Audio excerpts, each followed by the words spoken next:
আমি বলি ওম নমঃ শিবায়। হ্যালো এভরিওয়ান, নমস্কার সবাইকে। কেমন আছে সবাই? আশা করছি সবাই খুব খুব ভালো আছে। সকাল হতে না হতেই দেখতে পাচ্ছ আজকে ছিল শিবরাত্রির ব্রত। তো অনেকে আজকে উপবাস করবে, আবার অনেকে আগামীকাল উপবাস করবে। তো আমরা সবাই ছিলাম আজকে উপবাস। সবাই বলতে বাসায় একদম প্রত্যেকেই ছিলাম, শুধুমাত্র 2জন ছাড়া। ছোটো বাচ্চারা তো উপবাস থাকবে না, তাদের জন্য আবার রান্নাবান্নাও করলাম। সকালে ঘুম থেকে উঠে চা আর লুচি বানিয়ে নিয়েছি।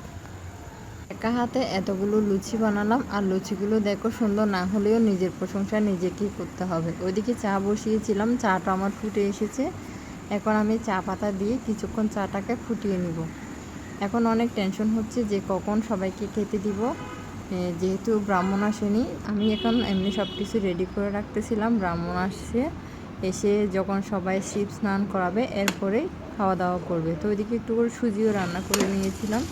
আর যারা আমিষ খাবে তাদের জন্য একটা আলু আর কিছুটা ফুলকপি দিয়ে ভাজা করব। আর কয়েকটা মাছ ছিল, মানে 4 পিস মাছ বের করে, যেহেতু 2জন বাচ্চা, তো তাদের জন্য সকাল বিকাল 2 বেলার জন্য, মানে দুপুর আর বিকেল 2 বেলার জন্য 4 পিস মাছ রান্না করে নিয়েছি। ওদিকে ভাতও রান্না করে নিয়েছি। আর ডাল না হলে তো হবেই না, বাচ্চা বলে কথা। ডালটা আমার একটু ফোড়নে দিয়ে দিয়েছে, আর ওই মাছগুলো আমার বরফ ছেড়ে আর সাথে আমি লবণ হলুদ দিয়ে একটু মেখে নিচ্ছি। লবণ হলুদ দিয়ে মাখার পর হালকা একটু লাল করে একটু ভেজে নিব, কারণ বাচ্চা কি সবাই আসলে একটু মুখে ভালো না লাগলে যে কোনো জিনিস খেতে চায় না। ঠিক তেমনই বাচ্চাদের জন্য ওইভাবে রান্না করতে হয়। তো একটু হালকা করে মাছগুলোকে আমি ভেজে নিব।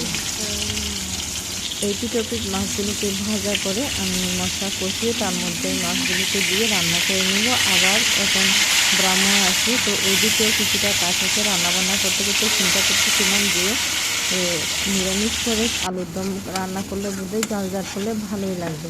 তো এদিকে আমি মশলাগুলো কষানো হয়ে গেছে মাছের জন্য।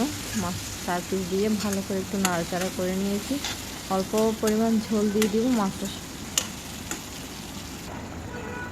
মাছটা সিদ্ধ হওয়া পর্যন্ত।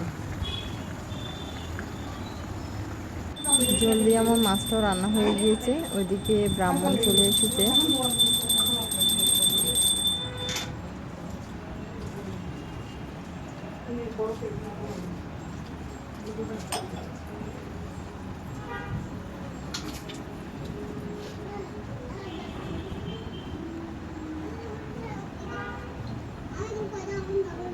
কেন পড়বি মুখে?